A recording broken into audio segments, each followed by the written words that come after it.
it's Pam. I hope you're having a great Mother's Day. I just wanted to hop on from my favorite room in my house, my bathroom, and do a quick video.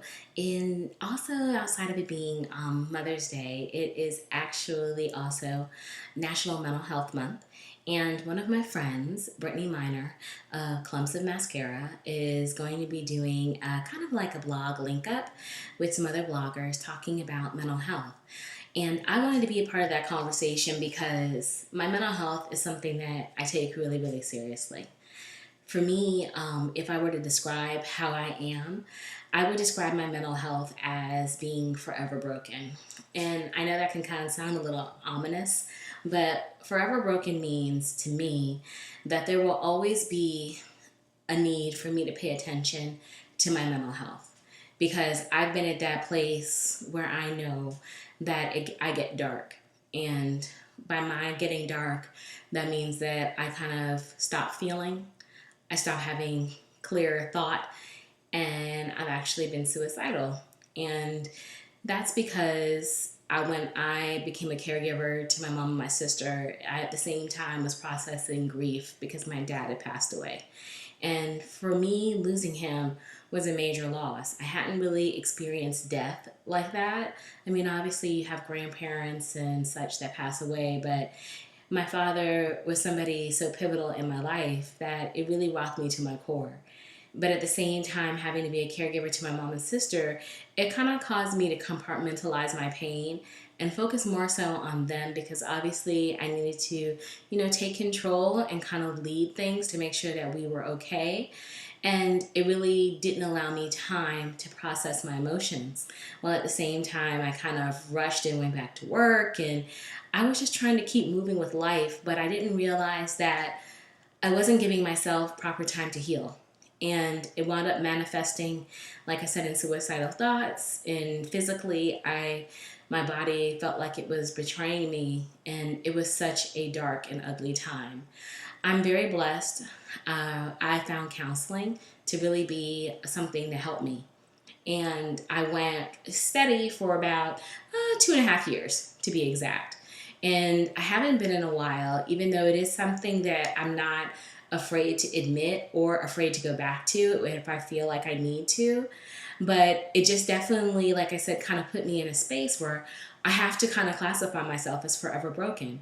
I can't act like my mental health is not something that I don't have to think about. I do have to think about it. I have to think about it every day. So I kind of wanted to come on and share with you some of the things that I do to kind of help me stay positive and stay centered so that I can deal with the issues that come up while at the same time remembering that I'm in control and that the world is not going to end.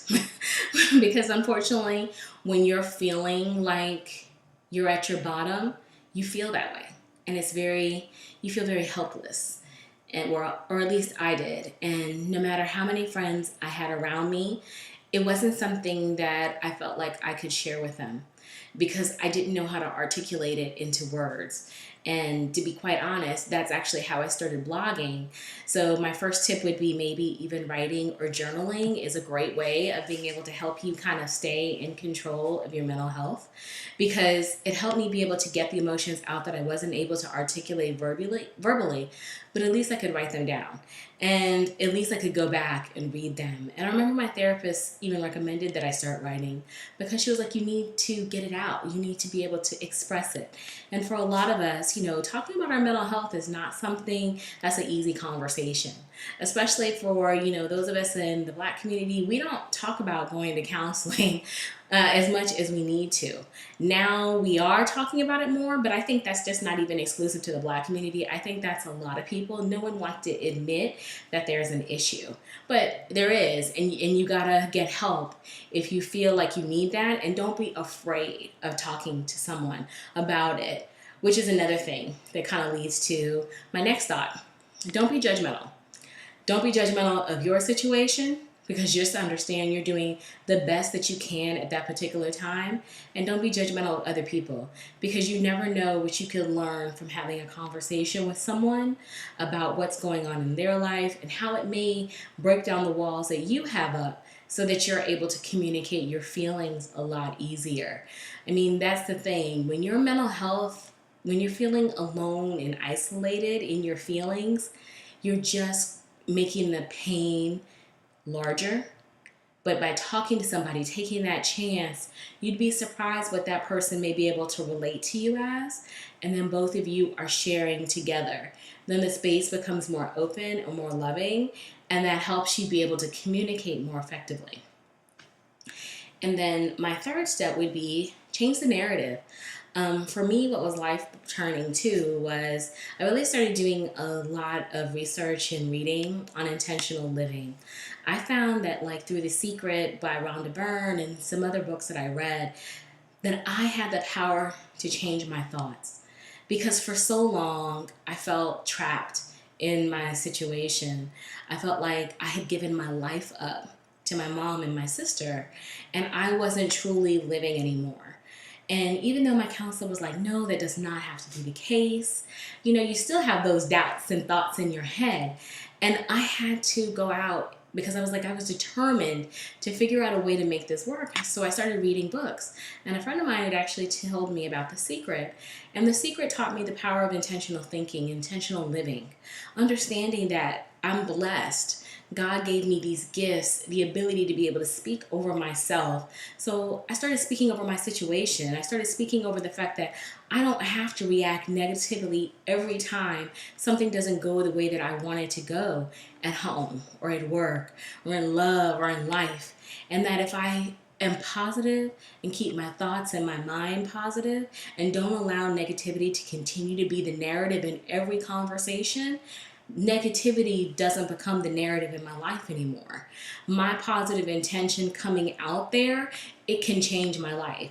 Now, don't get me wrong. I'm not saying it's the end all be all to everything. It's not, because part of it is having that willingness in your mind and in your heart and in your soul to change, to understand that you have to deal with you first. And once your thought changes and how you deal with certain situations change, that way your mental health will start to come with it, and then everything around you will change.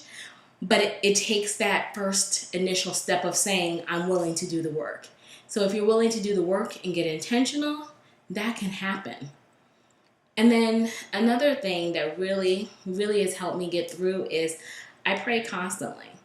And I talk to God often because I found that that was my comforting place. That was the person who I can go to and lay it all down, and I know that they're never going to judge me. I know that it's never going to go anywhere any further than that conversation. It's never going to be used against me. Getting closer to my faith and getting stronger really helped me through that darkest hour. And you obviously have to be careful, because you don't want to cling to something as being your one saving grace. And I'm not saying it's the cure-all, end-all, because we all have different challenges and things that we're facing. But for me, in my dark time, to keep my mental health together, that is so critical. I have to be able to go in faith. And then the final thing that I would say that kind of helps me stay together is I forgive myself a lot, because I was carrying a lot of pain and frustration, because every time I had an argument with my mom about something, or my sister, because I was frustrated, I just was like, it's my fault, and I just carry it and carry it and carry it. Arguments and disagreements are going to happen.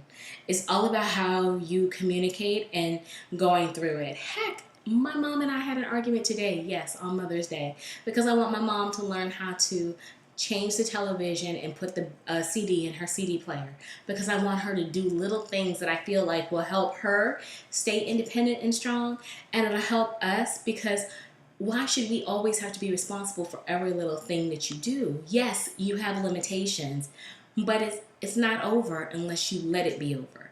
And I don't want you to let it be over. Fight for those little things. So we did. So right now she's mad at me. She is. She told me that she's only going to be saying good morning and good night to me for a little while right now.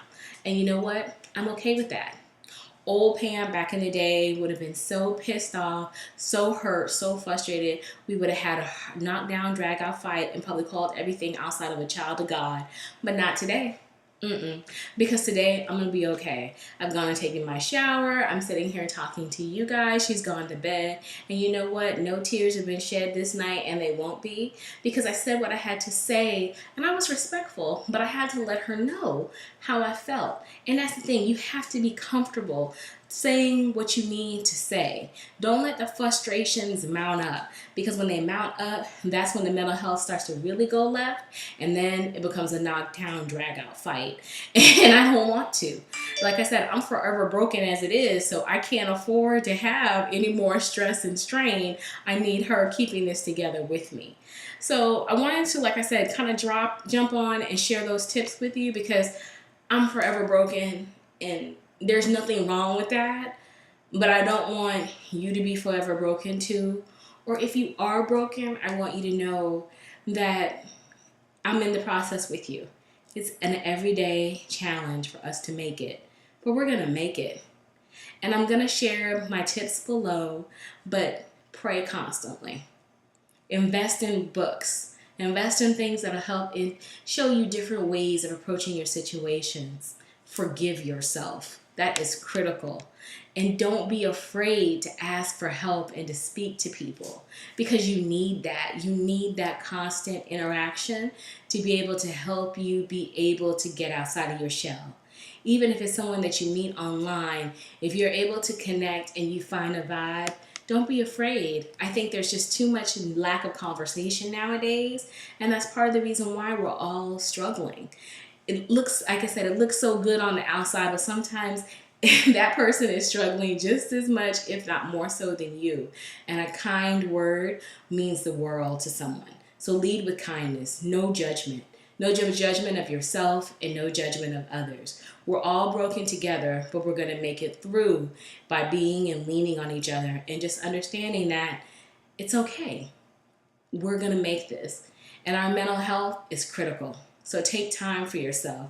Love on you just as much as you're loving on everybody else, because you're worth it. You are worth it more than you know. So I really hope that, this blessed you a little bit. I hope that if there's anything that I can do or share with you, don't ever hesitate to reach out. There's so much more that I can say, but I don't want to bore you, and this could turn into like a movie. But I promise I'll be back soon. I really love all you guys, and I just want you to have a great week and be blessed. Bye.